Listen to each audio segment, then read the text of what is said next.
आज हम आपके लिए लेके आए हैं साल 2015 की फिल्म जिसका नाम the last women on earth है। यह एक साइंस फिक्शन थ्रिलर फिल्म है।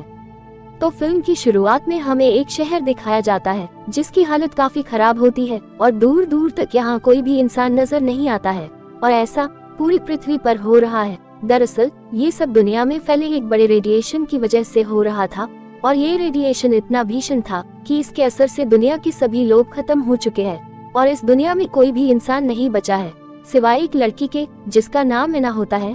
और फिर हम एना को देखते हैं जो एक प्रोटेक्टिव सूट पहने हमें नजर आती है। दरअसल वो शहर से अपनी जरूरत का कुछ सामान लाने गई थी और वापस अपने घर आते ही वो अपना प्रोटेक्टिव सूट उतार देती है और वो ऐसा इसलिए करती है क्योंकि वो जहाँ रहती है वो जगह नदी, पहाड़ों, जंगलों और प्रकृति से घिरी हुई है और इसी वजह से वहाँ जरा भी रेडिएशन नहीं था। हालांकि वो फिर रगड़ रगड़ कर नहाती भी है ताकि अगर उसकी बॉडी पे रेडिएशन हो भी तो वो साफ हो जाए। और एक दिन एना देखती है कि उसके घर के नजदीक ही एक अजीब सी गाड़ी और उससे भी ज्यादा अजीब पोशाक में कोई वहाँ खड़ा है।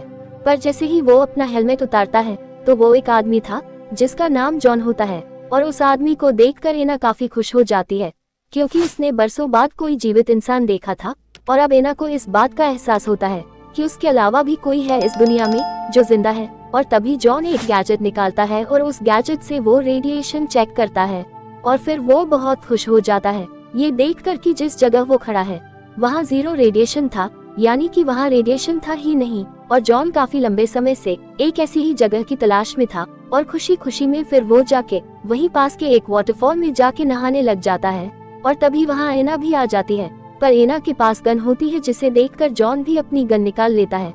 पर एना जॉन को समझाती है कि देखो, मैं तुम्हें कोई नुकसान पहुंचाने नहीं आई हूँ बल्कि मैं तुम्हें सतर्क करने आई हूँ कि जिस पानी में तुम नहा रहे हो वो रेडियो एक्टिव है और उस पानी में बहुत रेडिएशन है क्योंकि ये पानी शहर से आ रहा है। और इतना सुनते ही जॉन अब काफी घबरा जाता है पर तब तक रेडिएशन जॉन की पूरी बॉडी में फैल चुका था और अब जॉन को उल्टियाँ भी होने लग जाती है। वो भागकर अपनी गाड़ी में आकर एक इंजेक्शन निकालकर खुद को लगाने लगता है पर रेडिएशन के असर से वो इतना कांप रहा था कि वो खुद को इंजेक्शन भी नहीं लगा पा रहा था। तो एना जॉन की मदद करती है और उसे इंजेक्शन लगाती है जिसके बाद वो जॉन को अपने घर के बाहर लाके रगड़कर साफ पानी से नहलाती है ताकि उसकी बॉडी पे जो रेडिएशन हो वो साफ हो जाए। मगर इस सब के बाद भी जॉन की हालत काफी बिगड़ती ही जाती है और फिर एना जॉन की देखभाल करती है और वो दिन रात बस जॉन की देखरेख में ही लगी रहती है। और ऐसे ही कई दिन बीत जाते हैं और देखते ही देखते जॉन अब ठीक होने लग जाता है। और फिर एक दिन हम एना और जॉन को साथ बैठे और बातें करते देखते हैं जहां एना जॉन को एक फोटो एल्बम दिखाती है और बताती है कि वो यहाँ पर उसके डैड और छोटे भाई के साथ रहती थी मगर उसके डैड रेडिएशन के असर से मारे गए। और फिर उसका छोटा भाई जिसका नाम डैन था वो एक दिन कुछ जरूरत का सामान लाने गया और फिर वो भी आज तक वापस नहीं लौटा। और ये सुनकर जॉन काफी ज्यादा दुखी हो जाता है। जिसके अगले दिन जब एना खेती कर रही होती है तो जॉन एना से पूछता है कि तुम्हारे पास तो ट्रैक्टर है फिर भी ऐसे खेती क्यों कर रही हो, तुम खेती में ट्रैक्टर का यूज क्यों नहीं करती। तो एना कहती है कि ट्रैक्टर चलाने के लिए फ्यूल की जरूरत पड़ती है और उसके पास फ्यूल नहीं है। तो जॉन कहता है कि पास ही में एक फ्यूल स्टेशन है, वहाँ से हम फ्यूल ले सकते हैं। पर एना कहती है कि फ्यूल स्टेशन तो है मगर फ्यूल देने वाला भी तो कोई होना चाहिए, ये दुनिया और सब लोग तो खत्म हो चुके हैं। जिस पर जॉन कहता है तो क्या हुआ, तुम खुद भी तो फ्यूल ले सकती हो। और फिर एना ऐसा ही करती है और फ्यूल ले आती है। और फिर रात को वो लोग कैंडल लाइट डिनर करते हैं क्योंकि उनके घर में इलेक्ट्रिसिटी नहीं होती। तभी एना जॉन को थैंक्स कहती है और वो कहती है कि उसने तो ऐसा कभी सोचा ही नहीं कि वो खुद भी तो फ्यूल ला सकती है। पर जॉन ने उसे ये आइडिया दिया, उसके लिए वो बहुत खुश थी।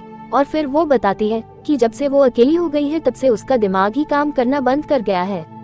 तो जॉन कहता है कि वो समझ सकता है ये सब क्योंकि उसने भी खुद को रेडिएशन के डर से एक बंकर के अंदर बंद कर दिया था और काफी समय तक वो उस बंकर के अंदर ही रहा था जिस वजह से वह रेडिएशन से अब तक बचा रहा। पर फिर उसने सोचा कि वो आखिर कब तक इस बंकर के अंदर बंद रहेगा, कभी तो उसे बाहर निकलना होगा। और फिर वो बताता है कि वो पेशे से एक इंजीनियर था इसलिए उसने बंकर के अंदर ही एक गाड़ी और एक प्रोटेक्टिव सूट बनाया ताकि वो वहाँ से बाहर निकल सके। और फिर वहाँ से निकल के वो एक ऐसी जगह की तलाश करने लगा जहाँ रेडिएशन ना हो और जहाँ वो आजादी के साथ रह सके। और फिर वो यहाँ पहुँच गया। जिसके बाद एक दिन एना जॉन को बताती है कि उसके पास एक जनरेटर है पर वो खराब हो गया था, तो क्या वो उस जनरेटर को ठीक कर सकता है क्या। क्योंकि अगर वो जनरेटर ठीक हो जाएगा तो उनके घर में बिजली भी आ जाएगी, जो अभी नहीं है। जिसके बाद जॉन उस जनरेटर को ठीक करने की काफी कोशिश करता है, पर जनरेटर ठीक तो नहीं हो पाता है। लेकिन जॉन को यहाँ एक आइडिया आता है और वो वहाँ मौजूद झरने से खुद इलेक्ट्रिसिटी बनाने की सोचता है। पर इलेक्ट्रिसिटी बनाने के लिए उसे एक बड़ा चक्का चाहिए था, और इतना बड़ा चक्का बनाने के लिए उन्हें काफी सारी लकड़ी चाहिए थी। तब जॉन एना से उनके घर के पास वाले चर्च की छत तोड़ के लकड़ियाँ लेने का आइडिया देता है, पर एना चर्च तोड़ने के खिलाफ थी, क्योंकि जब वो अकेली थी तब ऊपर वाला यानी कि गॉड ही उसका सहारा थे। जिसके बाद जॉन बिजली बनाने का अपना आइडिया ही ड्रॉप कर देता है। जिसके अगले सीन में हम जॉन और एना को उनके घर के पास बने एक ग्रोसरी स्टोर में देखते हैं, जहां से जॉन अपनी जरूरत का कुछ सामान और कुछ शराब की बोतल्स भी ले आता है। और फिर एक रात एना काफी ड्रिंक कर लेती है, और ड्रंक होने की वजह से वो बातों बातों में ही जॉन को प्रपोज भी कर देती है, और वो जॉन से शादी करने के लिए भी पूछने लगती है। पर जॉन एना को कहता है कि हम इस बारे में सोचेंगे, पर अभी नहीं, क्योंकि अभी पहले ही हम पर काफी मुसीबतें हैं, और ऐसे में शादी के लिए सोचना सही नहीं है। और फिर एक दिन एना को उसके घर के पास ही एक और आदमी नजर आता है, जिसकी काफी तबीयत भी खराब सी लग रही थी, और वो एना से थोड़ी मदद भी मांगता है। दरअसल वो बहुत प्यासा था और उसे पीने के लिए पानी चाहिए था, तो एना उसे पानी पिलाने के लिए अपने घर ले आती है, जहाँ जॉन उस आदमी को देखते ही उस पर बंदूक तान देता है। तो एना जॉन को समझाती है कि इसे सिर्फ पानी पीना है, ये बहुत प्यासा है। जिसके बाद जॉन उस आदमी से उसका नाम पूछता है, तो वो आदमी अपना नाम टॉम बताता है, और वो बताता है कि वो अपने कुछ दोस्तों के साथ एक टनल में रहता था, पर एक एक करके उसके सारे दोस्त मारे गए, क्योंकि उन सब में रेडिएशन फैल गया था। पर वो वहाँ से भाग गया था और यहाँ जंगलों में आ गया और बच गया, क्योंकि इस जगह पर रेडिएशन का असर नहीं है। और फिर वो एना और जॉन से पूछता है कि जब तक वो अपना कोई दूसरा इंतजाम नहीं कर लेता, तब तक क्या वो उन लोगों के साथ यहाँ कुछ दिन रह सकता है। जिस पे एना टॉम को उनके साथ रहने के लिए हाँ कर देती है। जिसके बाद टॉम खाने की टेबल पर जॉन से पूछता है कि वो यहाँ कैसे आया, तो जॉन कहता है कि वो तो अपने रास्ते जा रहा था, पर रास्ते में एक लड़का जिसकी उम्र काफी कम थी, वो उसके पास आके उससे उसका खाना छीनने लगा था। उसकी हालत भी काफी खराब थी और फिर रेडिएशन के कारण ही वो मर गया था। जिसके बाद उसके रेडिएशन गैजेट में उसे एक ऐसी जगह के सिग्नल्स मिलने लगे जहाँ रेडिएशन नहीं है, और उन सिग्नल्स को फॉलो करते हुए वो यहाँ आ गया, और यहाँ उसकी मुलाकात एना से हुई। जिसके बाद कहानी आगे बढ़ती है और अब रात हो जाती है, और एना टॉम को उसका रूम दिखाने के लिए बुलाने लगती है। तो जॉन एना को कहता है कि तुम उसके लिए इतना सब क्यों कर रही हो, हम तो उसे अभी ठीक तरह से जानते भी नहीं है, और तुम उससे दूर ही रहो तो अच्छा होगा। तो एना जॉन से कहती है कि तुम मुझ पर शक मत करो, मैं कुछ भी गलत नहीं कर रही हूँ। और फिर वो जॉन से पूछती है कि उसने पहले उसे कभी उस लड़के के बारे में क्यों नहीं बताया जो रेडिएशन का शिकार था और उसका खाना छीन रहा था। तो जॉन कहता है कि वो उसे बताना चाहता था, पर बता नहीं सका, क्योंकि वो लड़का कोई और नहीं बल्कि तुम्हारा भाई ही था, और वो रेडिएशन से नहीं मरा था, बल्कि मैंने उसे शूट कर दिया था, क्योंकि उसने मुझ पे हमला किया था। पर मुझे नहीं पता था कि वो तुम्हारा भाई था, पर मुझे इस बात का बहुत दुख है और अफसोस भी।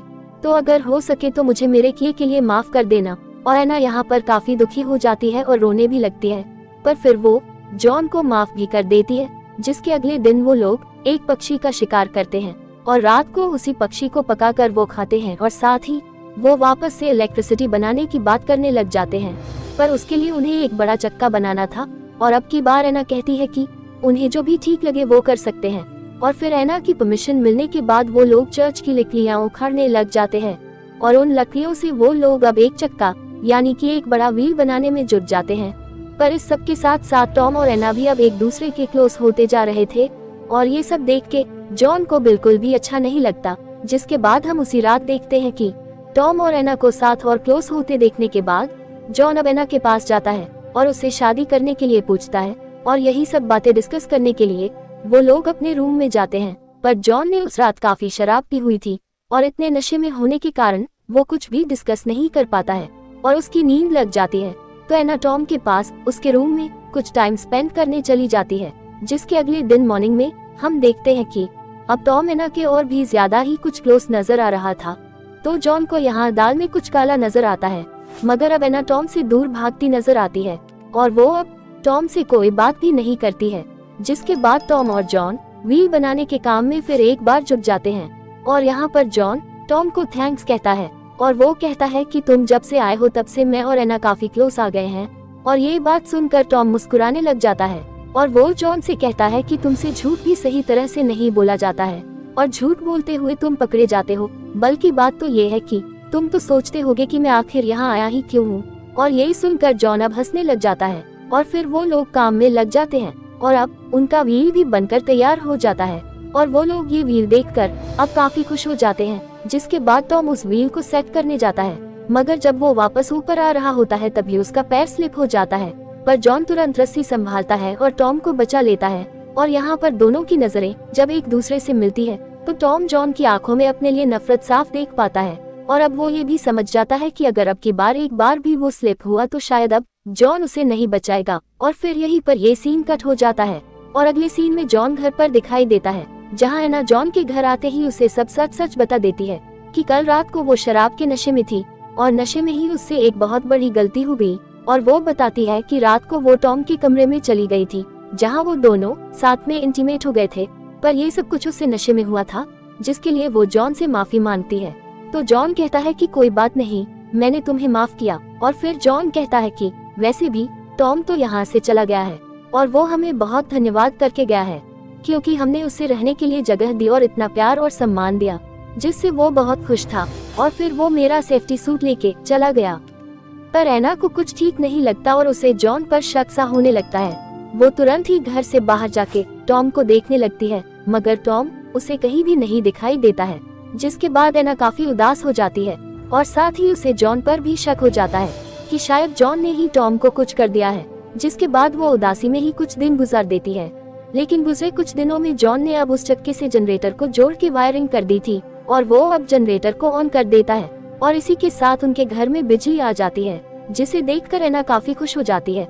मगर फिर जब जॉन घर में आता है तब एना एक पियानो बजा रही होती है और वो जब जॉन की तरफ देखती है तो जॉन को देखने का अब उसका नजरिया बदला हुआ सा नजर आता है और दोनों ही यहाँ एक दूसरे से कुछ भी नहीं कहते, मगर एना की खामोशी सब बयां कर रही थी। शायद उसे मालूम हो गया था कि जॉन ने ही टॉम को मारा है, मगर कुछ भी यहाँ फिल्म में साफ नहीं बताया जाता है और एक सस्पेंस छोड़ दिया जाता है, जिससे ये उम्मीद लगाई जा सकती है कि फिल्म का जल्द हमें एक और पार्ट देखने को मिल सकता है। तो दोस्तों, कैसी लगी कहानी कमेंट्स में जरूर बताएं और वीडियो को लाइक, शेयर और चैनल को सब्सक्राइब जरूर कर लें ताकि आप कोई भी नई स्टोरी मिस ना करें। तो जल्द मिलेंगे एक और नई स्टोरी के साथ। तब तक के लिए goodbye and take care.